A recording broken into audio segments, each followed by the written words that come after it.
The internet's response when Keke Palmer was mom-shamed was consoling. Although we can't always rely on social media to react to celebrity events, this time it was the chef's kiss. Following a magnificent gown Keke Palmer wore to a recent concert where Usher serenaded her throughout his performance, Keke Palmer's boyfriend Darius Jackson made a sexist comment about it last week. We don't need to go into the original tweet's substance again, or the dumb double down.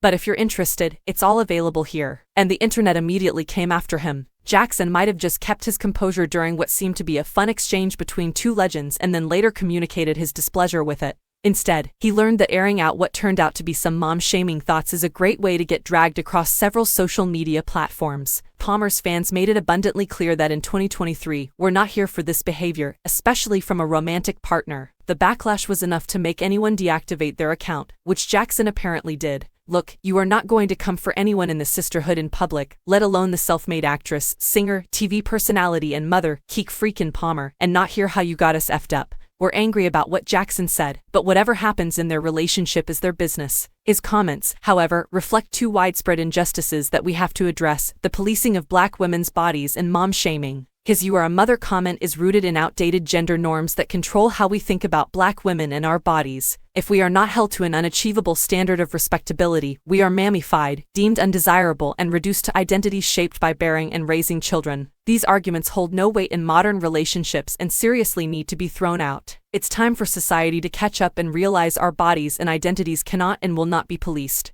And the idea that after you give birth to a child, you have to cover your entire body and behave like a chaste zombie in public is reflected in the mom-shaming here. I've made the conscious decision to stay the person I've always been and lean into the person I'm becoming since becoming a mother. But keeping your sense of self is difficult. I occasionally waver between fearing that I am being either too matronly or too provocative. But I've come to see that these concerns stem from patriarchal forces from without that might otherwise lead me to compromise my own self. I've come to realize that I have the right to reject these demands and accept myself as I am. I also have the freedom to decide how I want to experience, present, and use my body. One way I indulge in pleasure is by dressing in what others could consider immodest ways. Being a mother does not make that right obsolete. Some people could be offended by this, but Palmer and I have no control over it. She earned every bit of happiness that resulted from that moment because she was a hard-working woman. Ernest Owens, a journalist, sensibly observed on Twitter that men never have their fatherhood weaponized when having fun compared to mothers. I advise that men start tweeting about the Black maternal death rates because it is something that is genuinely worth getting furious over, as Palmer wisely noted in an unrelated conversation with Vice President Kamala Harris.